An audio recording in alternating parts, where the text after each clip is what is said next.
देखो सभी प्रकार का अभिक्रिया हम लोग पढ़ लिए थे, जिसमें संयोजन या इसी को अपघटन एक था, वियोजन उसी को बोला जाता है। एक तरह प्रकाश रासायनिक अभिक्रिया, जो प्रकाश संश्लेषण प्रक्रिया पूर्ण होता है उसी अभिक्रिया के तहत ना पूछता भी है, वो ध्यान पर रखना। ऑक्सीकरण अवकरण अभिक्रिया, यानी जितने प्रकार की अभिक्रिया था सभी के बारे में हम लोग देख लिए थे। अगर नहीं देखा है तो वीडियो देख लेना जाकर के, वहां भी समझ में आ जाएगा। एक बार हो सकता है तो रीडिंग भी दे देना, बुक को याद ही हो जाएगा तब। अब देखो अगला पार्ट जो है, देखो हम सिर्फ और सिर्फ इंपॉर्टेंट टॉपिक को डिस्कस करेंगे, ज्यादा पूरे डिटेल में नहीं चलेंगे, पूरे किताब को लेके नहीं चलेंगे, बस वहीं से जाएंगे जहां से एग्जाम में क्वेश्चन आता है, जो मतलब प्रश्न आने का संभावना भी है, उसी को लेकर हम लोग चलेंगे। चलो आगे बढ़ते। देखो ऑक्सीकरण और अवकरण अभिक्रिया जो हम लोग पढ़े थे, उसका कुछ उपयोग है दैनिक जीवन में, और ये बहुत ही इंपॉर्टेंट उपयोग है। उसमें से पहला उपयोग होता है, देखो भोजन का पचना। ऑक्सीकरण अवकरण के प्रभाव या उपयोग, इससे क्या क्या प्रभाव पड़ता है हमारे दैनिक जीवन में, उसमें पहला पॉइंट है भोजन का पचना। अब देखो ये जो भोजन है ये पचता कैसे है, इसमें ऑक्सीकरण अवकरण का जरूरत मतलब कैसे होता है उसको थोड़ा हम लोग समझते हैं। देखो जब हम लोग खाना खाते हैं तो जो वो ग्लूकोज के रूप में जमा रहता है, उससे ऊर्जा निकलना तो जरूरी है, तब तो हमको शक्ति मिलेगा, तब तो हम कोई काम कर पाएंगे। तो उसके लिए जरूरी क्या है, हम ऑक्सीजन लेंगे। ऑक्सीजन लेंगे तब ना वो क्या करेगा, ग्लूकोज से अभिक्रिया करेगा। हम लोग जानते हैं कि जब किसी भी पदार्थ से ऑक्सीजन संयोग करता है, इसका मतलब क्या हुआ, ऑक्सीकरण होता है। तब ना यहाँ पर देखो जो भोजन का पचना है, जो हमारे शरीर में ग्लूकोज है उसके साथ ऑक्सीजन जो हम श्वास के रूप में लेते हैं, क्या करता है, अभिक्रिया करता है और बनाता है कार्बन डाइऑक्साइड गैस, जो सांस के द्वारा बाहर निकालते हैं, और बनाता है जल, जो पसीने के रूप में या उत्सर्जन तंत्र द्वारा बाहर निकलता है, और साथ में ऊर्जा निकलता है। यही होता है। तो ऑक्सीकरण अभिक्रिया हुआ कि नहीं यहाँ पर, क्यों, क्योंकि ग्लूकोज के साथ क्या हुआ, ऑक्सीजन का संयोग हुआ ना। और जब ऑक्सीजन का संयोग होता है, हम लोग को पता है ऑक्सीकरण अभिक्रिया कहलाता है। तो ध्यान रखना इसको, भोजन का पचना भी क्या है, ऑक्सीकरण के प्रभाव से ही भोजन क्या होता है, पचता है। यानी और एक चीज देखते हैं, हाइड्रोक्लोरिक अम्ल जो क्या करता है, भोजन को पचाने का काम करता है ना। हाइड्रोक्लोरिक अम्ल जो हमारे पेट में स्रावित होता है, वो भी तो भोजन को पचाता है, जिसमें अम्ल HCl क्या है, एक हाइड्रोक्लोरिक अम्ल, उसमें अम्ल का pH मान 1 होता है हमारे पेट में, जो भोजन को क्या करता है, पचाता है। देखो एक जब pH मान 1 होता है तो बहुत ही हार्ड, मतलब बहुत ही हानिकारक होता है, लेकिन वो हमारे पेट में क्षति नहीं पहुंचा पाता है, क्योंकि उतना में वो क्या करता है, भोजन को पचा देता है। उतना जरूरी होता है भोजन को पचाने के लिए। अगर इससे कम रहेगा यानी ज्यादा हो जाएगा, तब तो अम्लीय क्या होगा, कम होगा ना। जितना ज्यादा हो, pH स्केल पढ़ाएंगे, पढ़ाए कि नहीं पढ़ाए pH स्केल, pH स्केल बताए ना। अच्छा नहीं बताएंगे तो आगे होगा अम्ल भस्म में, ठीक है। अच्छा देखो तो भोजन का पचना क्या है, ऑक्सीकरण अभिक्रिया है। अब देखो बात कर रहे थे कि हाइड्रोक्लोरिक अम्ल, अब ये क्या होता है, बहुत ही हार्ड होता है, जो क्या कर सकता है, अगर भोजन हमारे शरीर में नहीं रहेगा तो हमारे आंत को भी क्षति पहुंचा सकता है, हमारे आमाशय के दीवार को भी क्या कर सकता है, क्षति पहुंचा सकता है। उसी परिस्थिति में ना गैस्ट्रिक का प्रॉब्लम होता है। जब भोजन हम लोग खाना खाएंगे नहीं तो ये तो हाइड्रोक्लोरिक अम्ल है, ये तो हमेशा निकलेगा। हमेशा जब निकलेगा तो उसमें तो हाइड्रोजन है कि नहीं, हाइड्रोजन और क्लोरीन का मिश्रण होता है हाइड्रोक्लोरिक अम्ल। तो देखो उसमें से जो यही हाइड्रोजन गैस निकलता है ना, वही गैस्ट्रिक का क्या करता है, प्रॉब्लम होता है। उसके लिए हम लोग एंटासिड का प्रयोग करते हैं, यानी अम्ल को अगर भस्म उसमें डाल देंगे तो उसको क्या कर देगा, उदासीन। तो जो हम लोग दवा खाते हैं ये क्या बोलते हैं उसको जी, एसिलॉक, इसी को ना एंटासिड बोलते हैं। तो ये एसिलॉक क्या होता है, भस्मीय होता है, जो अम्ल के साथ अभिक्रिया करके उसको क्या कर देता है, उदासीन कर देता है। कहने का मतलब क्या, भोजन का पचना ऑक्सीकरण अवकरण का के प्रभाव से ही वो संपन्न होता है। दूसरा चीज, भोजन को दुर्गंधित करना, यानी भोजन जो दुर्गंधित होने लगता है। जैसे गर्मी के दिनों में देखोगे कि भोजन बहुत ही गंध देने लगता है कुछ देर के बाद, कुछ देर मतलब 5-6 घंटा बीत जाता है तब वो गंध देने लगता है। ऐसा क्यों होता है, ये भी इसी का प्रभाव है। क्योंकि हम लोग जानते हैं कि भोजन में क्या होता है, वसा होता है कि नहीं। ये वसा ही क्या होता है, जब देखो अगर खुला छोड़ देते हैं ना हम लोग, उसमें वायु का प्रवेश होता है और वायु में तो ऑक्सीजन है, यही ऑक्सीजन उससे क्या करता है, अभिक्रिया कर लेता है वसा से। और जब वसा से अभिक्रिया कर लेगा ना ऑक्सीजन, तो वही तब क्या देने लगता है, गंध देने लगता है। तो यहाँ भी ऑक्सीकरण होता है, इसीलिए क्या हुआ, भोजन दुर्गंध हो गया, यानी उसमें से गंध निकलने लगा। तो देखो ये भी एक प्रभाव हो गया। तीसरा है संक्षारण। संक्षारण मतलब देखता होगा लोहा वहां में बीज लगना, इसी को ना संक्षारण कहता है। तो लोहा में बीज कब लगता है, ये जो नमी है वायु में, वही नमी क्या में से क्या है, जो मतलब उसके परत पर से, कहने का मतलब लोहा से अभिक्रिया कर लेता है, Fe से अभिक्रिया कर लेता है कौन, ऑक्सीजन। ये ऑक्सीजन जब ये अभिक्रिया करेगा तो फेरिक ऑक्साइड बनाता है, जो संक्षारण होता है, जिसको बीज कहते हैं। वो तीसरा चैप्टर धातु और अधातु में भी उसको देखेंगे। तो यहाँ भी ऑक्सीकरण का हुआ। चौथा है दहन की क्रिया। पदार्थ जो जलता है वो ऑक्सीजन की उपस्थिति के बिना नहीं जलेगा, यानी उसको जलने के लिए ऑक्सीजन का जरूरत पड़ता है। यहाँ भी क्या हुआ, ऑक्सीजन का जरूरत पड़ा, जहां जहां ऑक्सीजन का जरूरत पड़ा ऑक्सीकरण होता है वहां वहां। तो ये क्या है, सारा का सारा ऑक्सीकरण अपकरण से संबंधित है कि नहीं, यानी ये सब बिना ऑक्सीकरण अपकरण के संभव ही नहीं है, यही इसका प्रभाव है। तो पूछ सकता है कि दैनिक जीवन में ऑक्सीकरण और अपकरण के प्रभाव को दर्शाइए या लिखिए, उसके बारे में कुछ बोलेगा लिखने के लिए तो दे देना 3-4 पॉइंट, कुछ कुछ अपना डाल देना, बोल देना कुछ कुछ, ठीक है। चलो अगला बढ़ते हैं हम लोग। अब देखो ये जो भोजन दूषित हो गया ना, उसको बचाने का कुछ उपाय होता है कि दूषित भोजन को हम कैसे बचा सकते हैं, उसको दूषित होने से। अच्छे भोजन को हम लोग कैसे बचा सकते हैं उसको दूषित होने से, तो उसका कुछ उपाय है।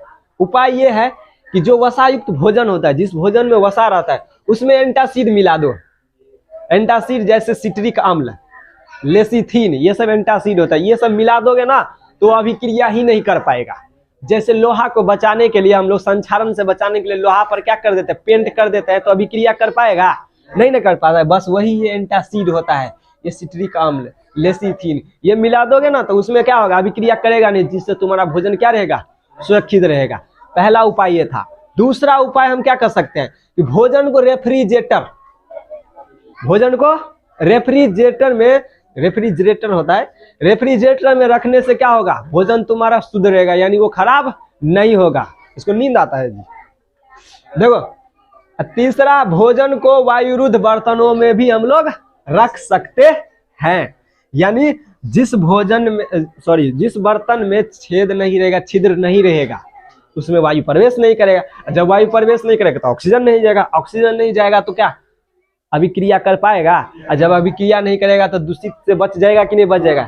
यानी इसका 3 उपाय, तीनों उपाय को ध्यान रख सकते हो। और क्या, कौन सा उपाय, एंटीऑक्सीडेंट वही काम करेगा, एंटासिड डाल दो, एंटीऑक्सीडेंट वही हुआ ना जी। एंटीऑक्सीडेंट मतलब क्या, ऑक्सीजन के प्रभाव को नष्ट करने वाला।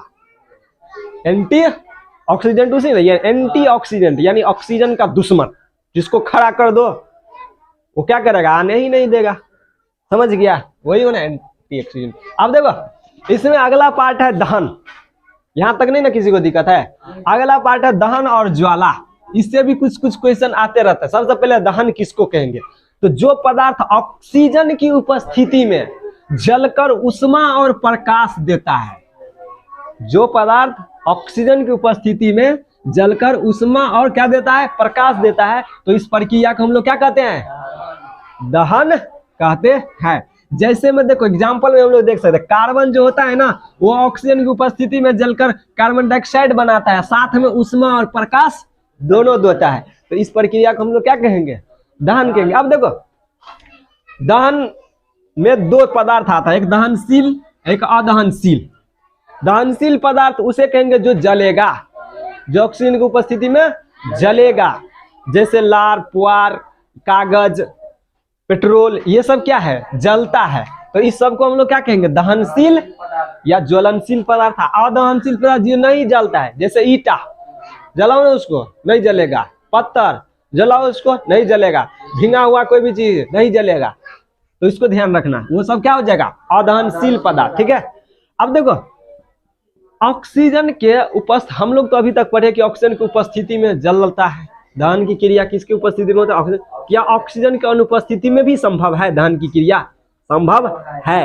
किस किस के उपस्थिति में? तो नाइट्रोजन की उपस्थिति में और क्लोरीन के उपस्थिति में संभव है। जैसे देखो मैग्नीशियम को जब हम लोग नाइट्रोजन की उपस्थिति में जलाते हैं ना, तो मैग्नीशियम ये नाइट्रेट बनता है, यानी Mg3N2, साथ में उष्मा और प्रकाश दोनों देता है, यानी ये नाइट्रोजन की उपस्थिति में भी जला।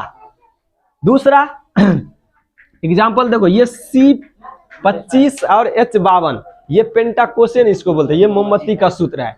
मोमबत्ती भी क्लोरीन के उपस्थिति में जलता है, समझ गया? जो क्या देता है? कार्बन डाइऑक्साइड गैस निकलते रहता है, ये तो 25 अणु रहता है, साथ में हाइड्रोक्लोरिक अम्ल भी निकलता है उसमें से। तो ये देखो ये जलता है किसकी उपस्थिति में? क्लोरीन के उपस्थिति में। ये सब याद रखना है, इस सूत्र सब हो सकता है ऑब्जेक्टिव में आ जाए। एक बार तो पूछ दिया था पेंटाकोसेन का सूत्र, इसको ध्यान रखना। अभिक्रिया सब भी याद रखना, ये सब भी पूछ सकता है, ठीक है?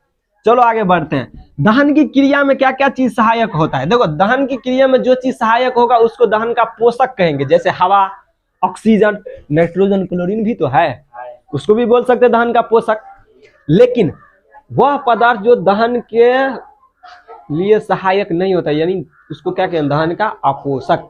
यानी जो दहन की क्रिया में सहायक ही नहीं होगा उसको क्या कहेंगे? अपोषक कहेंगे, दहन का अपोषक। जैसे कार्बन डाइऑक्साइड, कहीं पे आग लगा है, कार्बन डाइऑक्साइड छोड़ दो, सब आग बुझ जाएगा, समझ गया? जैसे अगर कोई भी चीज जलाओगे ना, उसको बंद कर दो ना, ऐसे देखो थोड़ी देर के बाद क्या हो जाए? बुझ जाता है। जैसे आप सलाई का तिल्ली जला करके नहीं लोग मुंह में डालता है, तो मुंह में डालता है तो देखो थोड़ा देर अगर मुंह में रखे रहोगे ना, तो वो क्या होगा? बुझ जाएगा, क्योंकि उसको ऑक्सीजन नहीं मिलेगा। ऑक्सीजन जब तक मिलेगा तब तक लोग अगर मुंह में डाल लेते हैं, पकता क्यों नहीं? कहें कि देखियो जलने के लिए, तापमान बढ़ने के लिए उसको ऑक्सीजन चाहिए। अब मुंह बंद रहता है तो ऑक्सीजन जाएगा? इसीलिए नहीं कुछ होता है उसको, इसलिए देखो ऐसे दबा रहेगा मुंह में डाल कर कोई दिक्कत नहीं होता है। चलो आगे, ये सब प्रैक्टिकल करते रहता है खचरा सब। दहन के लिए देखो, अब दहन के लिए आवश्यक शर्त, दहन के लिए क्या क्या चीज होना जरूरी है, ये पूछ सकता है ऑब्जेक्टिव में। तो दहन के लिए जरूरी है दहनशील पदार्थ, यानी जो पदार्थ जलेगा।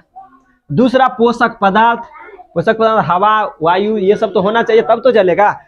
ज्वलन ताप की प्राप्ति, अब ये ज्वलन ताप क्या होता है? तो जो पदार्थ, दुनिया का जितना भी पदार्थ है, जब तक वो अपने ज्वलन ताप को प्राप्ति नहीं करेगा तब तक वो नहीं जलेगा। जैसे अगर कोई पदार्थ है, ठीक है, मान लेते हैं कोई भी पदार्थ, देख तो लकड़ी ले लो, क्या उसमें तुरंत आग पकड़ लेता है? लगाते ही मात्र नहीं पकड़ता है, वो थोड़ा टाइम लगता है उसमें। क्यों? क्योंकि तब तक वो अपने ज्वलन ताप की प्राप्ति नहीं की रहती है। यानी कोई भी पदार्थ जिस न्यूनतम ताप पर जलना प्रारंभ कर देता है तो उसे क्या कहेंगे हम लोग?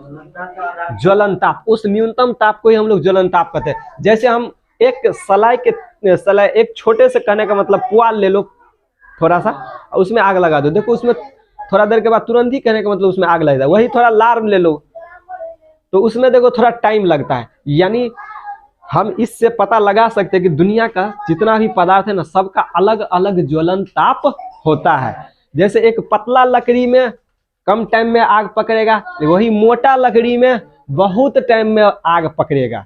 यानी क्या है? दोनों में अंतर। अब देखो यहाँ समझ गया, जिस न्यूनतम ताप पर कोई पदार्थ जलना प्रारंभ करता है उस न्यूनतम ताप को क्या कहते हैं? ज्वलन ताप।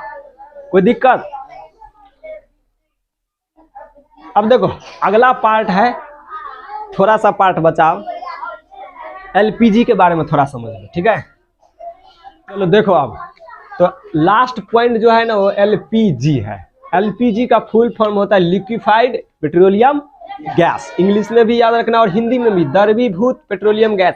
कहीं कहीं द्रवित पेट्रोलियम गैस भी रहता है तो उसमें घबराना नहीं है। तो इसका पूछ देता है द्रवित पेट्रोलियम गैस का मुख्य अवयव क्या है? तो देखो सबसे पहले एलपीजी गैस जो होता है ना वो 3 चीजों से मिलकर बना होता है, एथेन, प्रोपेन और ब्यूटेन। एथेन का सूत्र हो गया C2H6, प्रोपेन का C3H8, ब्यूटेन का C4H10। ये ब्यूटेन जो होता है ना इसका मुख्य अवयव होता है। क्या होता है? मुख्य अवयव C4H10। तो ये पूछ देता है कि एलपीजी का मुख्य अवयव क्या है, तो ये C4H10 होता है, ध्यान रखना इसको ब्यूटेन। अब देखो ये एलपीजी गैस होता है ना, ये 1 ग्राम जलता है ना तो लगभग 50 किलो जूल उष्मा देता है। कितना किलो जूल उष्मा? 50 किलो जूल उष्मा। ध्यान रखना इसका। एक चीज और, गैस लीक करता है तो ये पता कैसे चलेगा? तो इसीलिए देखो, गैस में वैसे कोई गंध नहीं होता, लेकिन इसमें अलग से एक केमिकल मिला जाता है जिसका नाम है एथिल मरकैप्टन। ये एथिल मरकैप्टन जिसका सूत्र होता है C2H5SH, ये गंध युक्त होता है, जो बहुत ही गंध देता रहता है। जैसे ही लीक करेगा तो पता चल जाता है कि गैस लीक कर रहा है, इसीलिए इसको ध्यान रखना। एथिल मरकैप्टन वो पदार्थ है जो गैस में मिलाने से उसमें क्या निकलने लगता है? गंध देता है। इससे हमको क्या होता है? पता चल जाता है। इसको ध्यान रखना। मुख्य अवयव हो गया ब्यूटेन। हाँ देखो, LPG गैस प्रदूषण मुक्त होता है, ठीक है, इसीलिए बढ़ावा दिया जाता है कि LPG गैस का उपयोग कीजिए, क्योंकि ये प्रदूषण मुक्त होता है, इससे कोई हानि नहीं पहुंचता है इस पर्यावरण को, इसलिए LPG का उपयोग हम लोगों को करने के लिए कहा जाता है। एक होता है CNG gas, compressed natural gas, जो गाड़ी या वाहनों में उपयोग जिसका होता है, वो भी प्रदूषण मुक्त होता है। तो अब ऐसा गाड़ी भी निकलने लगा है, बहुत दिनों से निकल रहा है, इधर अभी नहीं आया है, लेकिन राजधानी क्षेत्र में दिल्ली उल्ली में बहुत पहले से वो सब चल रहा है, प्रदूषण एरिया में उस सब का उपयोग हो रहा है। तो देखो, ये था पहला चैप्टर का इंपॉर्टेंट टॉपिक सब, तो इसको अच्छे से ध्यान रखना, सारा चीज एक भी क्वेश्चन नहीं छूटेगा, और जो भी ऑब्जेक्टिव होगा वो देख लेंगे सबको, ठीक है। इसको ध्यान से इसको एक बार पढ़ लेना, जितना टॉपिक पढ़ाए हैं, कोई भी दिक्कत नहीं होगा। चलो अगले पार्ट में अब जो होगा अम्ल भस्म और लवण, उसको भी हम लोग देख लेंगे, वो भी 2 क्लास में लगभग खत्म हो जाएगा। अब जल्दी अब मैथ पर भी हम लोग आ जाएंगे। चलो अगले क्लास में मिलते हैं।